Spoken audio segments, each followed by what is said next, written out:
When looking at the time between PP records, it's almost always a year or less. But there's one big outlier, 900 PP. It took over double the time of any other milestone to be broken, with an asterisk, because technically it was broken 3 separate times, all of which ended in disaster. How did one record take so long to be broken legitimately, and how did so many different 900 PP plays disappear? This is the curse of 900 PP. Let's begin in mid-2016, when Kakizi's 727 on Blue Zenith was the PP record, and he was nearing his prime. He'd been improving at an insane rate throughout the year, and by September, he was far beyond every other player in skill. His aim and stamina were impeccable, and because of his skill with hidden, he was capable of some plays which would be far out of literally everyone else's skill range. Most notably, an 800 PP play.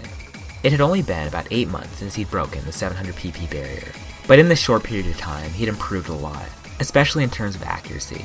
There were a few maps which were possibilities, but one that stood out was Freedom Dive. He'd FC'd it with Hard Rock for the second ever 700 PP play, pretty shortly after his Blue Zenith 700. At the time he set the play, it seemed fairly unlikely that it would ever be anywhere close to 800, because for an 800 on the map, you'd need 99.8% accuracy with hidden Hard Rock, and when he'd played the map with Hard Rock only, he only got 99.2%. Even by the time September rolled around, it wasn't really a play anyone expected him to pull off, since 99.8% accuracy is stupidly high for OD10, 222 BPM streams. But on the 19th, Kakizi booted up his stream and began grinding for the play, and it actually began to seem possible. He'd clearly gotten better, but even in comparison to what he'd been doing recently, he was playing well, and after only a few attempts, he did the impossible.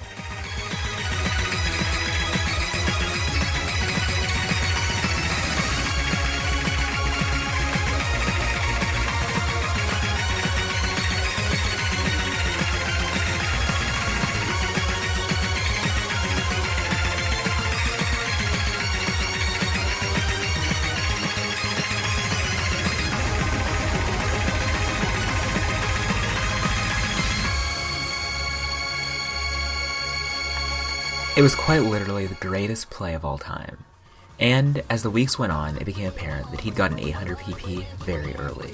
It ended up taking a full 6 months for someone to even get a second 800, which is Kakizi's 817 on remote control with DT. This was closely followed with Vaxay's 800 on the same map with slightly worse accuracy, but it was very obvious that what Kakizi had done was exceptional, and also far, far ahead of its time. But maybe now that at least one other player had finally set an 800, progress would begin. Which turned out to be wishful thinking, because throughout the majority of 2017, no one was able to beat Kakizi's 817. That is, until October. It had been over a year since the first 800, and it seemed like it might be finally time for a 900. And even though the record was still at the low 800s, the excitement was building that maybe a player like Vaxay could set it, or maybe even Kakizi could come back and become the first player with a 900, just like he had with 700 and 800. But that wasn't what happened at all, because a player named Legendary, who was almost entirely unknown outside the Guitari server where he exclusively played, wanted to set the first 900. And crazily enough, in late October of 2017, he technically set the first 900. It was on the unranked Milk Crown, and it also had some, let's just say, interesting aim. Not only this, but it was also set on the Guitari private server, which made it pretty suspicious. Today, this would have been passed off as a hacker who wanted a second of fame, but at the time, people were a lot less aware of what hacking looked like. And this, combined with the owner of the Guitari server, and prominent OSA report user Firedigger, claiming that he knew the play was legit, many people believed that it really was the first 900. Firedigger was later banned for downloading a hack for research purposes, and he was also exposed for using his own server to ban people he didn't like. But at the time, he actually was fairly respected for his ability to analyze replays and determine whether people were hacking successfully. This led to a surprisingly high amount of people thinking Legendary to be legit. This is still only around 20 to 30%, and since he was already banned on Boncho for cheating, that 20 to 30% began to shrink pretty quickly, and the play was memed into oblivion. With this, the first run-in with 900 PP ended, and nothing of value was gained. After seeing how what some people thought was the first 900 was hacked, and how far every single player was behind 2016 Kakizi, it seemed like it would be a long time until someone would finally break his record, let alone break the 900 PP barrier. But that wasn't what happened at all, because just 1 month later, one of the most insane sagas in Osu history would go down. And it was all because of a fairly overlooked alternative playstyle: touchscreen. Over the prior years, touchscreen wasn't very relevant, and while many impressive scores were being set with it, they were almost always overlooked. But one touchscreen player had an idea to put touchscreen on the map, with the greatest meme of all time. Freedom Diver wanted a high-tie 3-mod FC. When he began his journey, people thought it impossible, because in terms of standard, with any conventional way of playing, the map was impossible to FC with even DT only. A 3-mod play would surely be impossible, but they should have seen just how possible it was from a mile away, because of one previous, mostly forgotten debacle: the death of Tag 4. You may have noticed that in a map set with Tag 4, all of the difficulties can be ranked, but the Tag 4 difficulty will be loved. And touchscreen is the reason for this, because way back in early 2015, a ranked 20k player got the PP record. Yeah, he found out that if you use touchscreen, Tag 4 maps are incredibly easy, since most of them are just cross-map jumps, which are exceptionally difficult on tablet, but on touchscreen they equate to this. This should have been a warning sign that maybe touchscreen wasn't quite the same as using pen or mouse, and thus should be judged differently. But making a PP rework takes a lot of time and effort, and so Tag 4 was unranked, and touchscreen was left alone. Which brings us to November 2017, when Freedom Diver started his attempts on high tie. And after a fairly short amount of time, he got an 850 PP play on the map, which skyrocketed him past Kakizi's record, but still not to 900. That is, until only a few hours later, when he did it.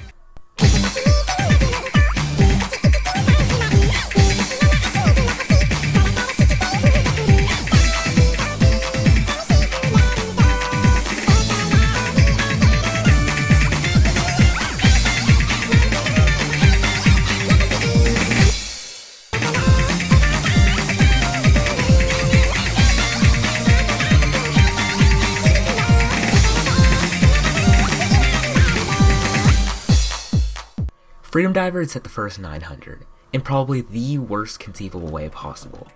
And, especially after the insane hype that was the first 800, it was pretty anticlimactic. This also finally made people realize that touchscreen is not normal playstyle. It was exceptionally obvious that a touchscreen rework was needed, but how to go about it was much less obvious.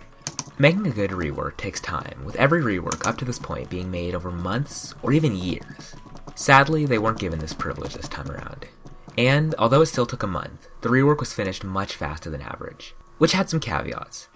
It was an intense nerf, with Freedom Diver's pre-nerf 900 not even being worth 400 PP after it.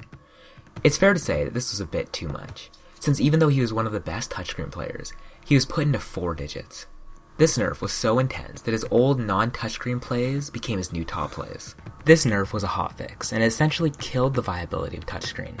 And it also destroyed the first 900, meaning that we were once again back to where we started, with Kakizi's remote control as the PP record and over a year gone. And so going into 2018, things weren't looking good. But, finally, in January, Rafis beat Kakizi's record with his 829 PP play on Necrophantasia. And then, crazily enough, just a month later, FG Skies set the PP record with his 850 PP play on Shiori. It was a crazy play, and it got the record halfway there. The play was also a choke, and so it seemed like maybe, without the miss, it could have been 900. This gave just a bit of hope that 900 might actually happen pretty soon. Hope, which is quickly crushed, with a hidden rework. The hidden rework destroyed the play, and made it so that even an FC wouldn't have been worth 900. It also nerfed Rafis' Necrophantasia play and Kakizi's remote control, making Freedom Dive the PP record once again. Meaning that at this point, the record had not only been pushed back to where it began, but it had gone backwards.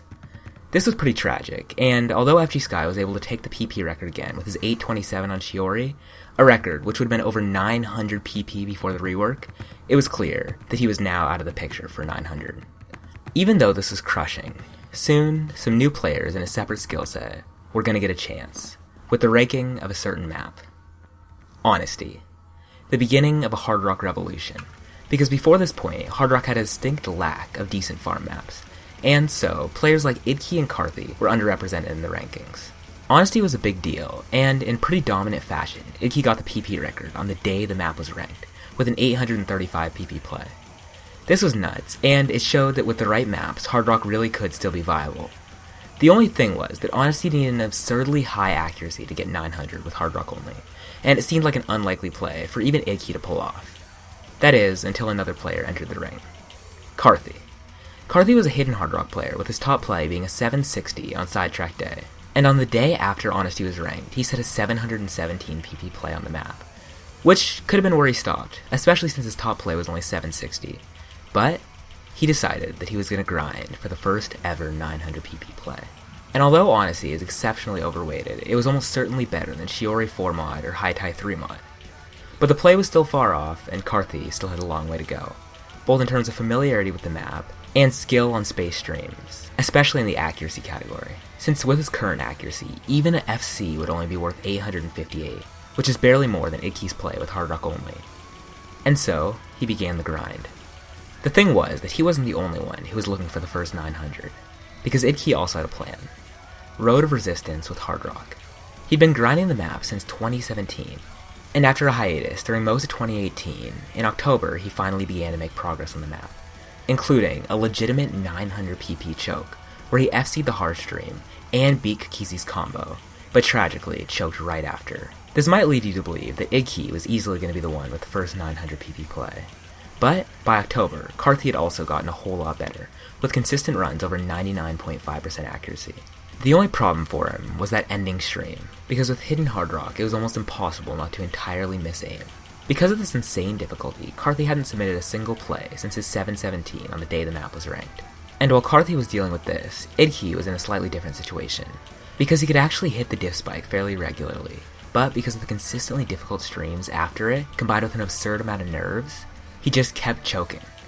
This meant that it was really up in the air who would be able to set the first 900. But, on the bright side, at least there was finally a chance to get it. And going into September, less than a month away from the 2-year anniversary of Kakizi's Freedom Dive FC, it seemed like maybe it would finally happen. And while Idke's grind on Road of Resistance wasn't making too much progress, Carthy was finally getting really close. It seemed like all he needed was a bit of luck on those ending streams, and the 2-year saga would finally be over. And so he grinded. He kept pushing further and further, and his accuracy and consistency continued to get better. It seemed like he was finally going to set the score, but before that could happen, there was one other player who wanted to do it. A player who had submitted barely any scores in the last year. Kakizi. He wasn't a very likely candidate for 900 because of his relative inactivity, but completely out of the blue in September, he came back in a pretty spectacularly dominant way, with a 950 PP play.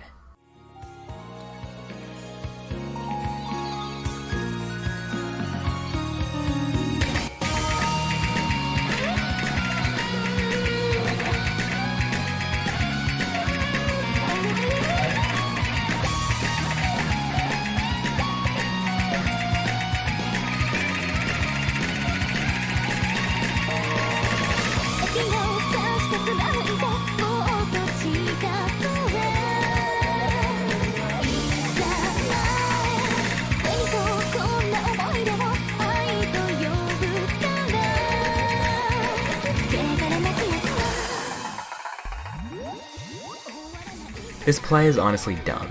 After 2 years of competition and multiple failed attempts, he technically became the first person to ever achieve a 900 PP play. But this wasn't the end yet, because the map was loved, and thus it gave no PP, giving the play a weird technicality, where its more accurate title would be the third play, which would have been 900 if not for Osu's weird quirks. That meant that the real race was still on. It was still pretty much up in the air when someone would finally be able to pull off the play, because unless Kakizi wanted to try playing Honesty Hidden Hard Rock, which seemed highly unlikely, it may be weeks or even months before someone would be able to finally pull it off. But after so many years of waiting, within just 3 days of Kakizi's unranked 900, the curse was finally broken.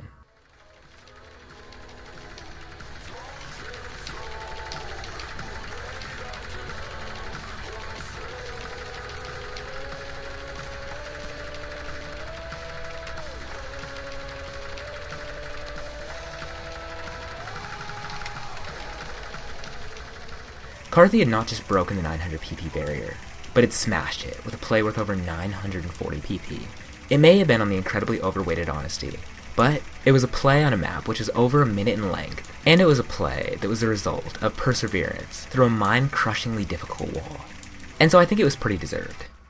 After this, Idke was also able to pull through and set a 900 on Uda, which is worth just a little bit less than Karthi's Honesty play. And then pretty soon after that, he was able to set another one on Cry Thunder with Hard Rock, which was PP record.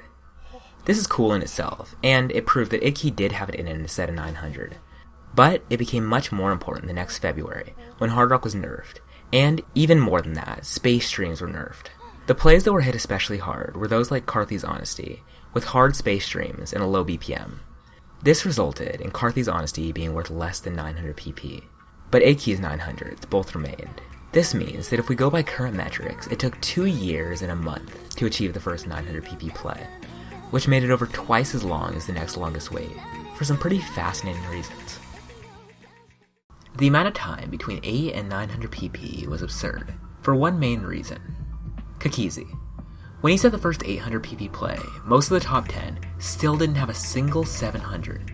He was so incredibly far ahead of his time that when he finally took a break from the game and gave other players a chance to catch up, they just couldn't. It's pretty depressing to think about. The game seemed to halt its forward trajectory at the will of a single player. A freeze which would have stayed for an excessive amount of time, without some assistance from the evolution of PP maps.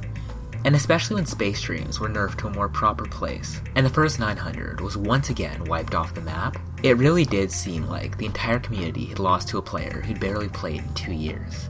But, finally, with Idke pushing Hard Rock streams further and further every day, and the eventual comeback of Vaxei, the continued absence of Kakizi began to feel less like a constant reminder of what could have been, and more like a good memory. A time which had passed. The game was finally past its dark age, and into a new age. One of boundary breaking and excitement. First with Vaxei breaking the 1000 PP barrier, and then with Whitecat becoming really the first player since Kakizi to get to an inhuman level of dominance. And it seems like we may really be living in the best time to follow Osu. Far past the struggle of 900 PP, and on to brighter horizons. And I think that's pretty amazing.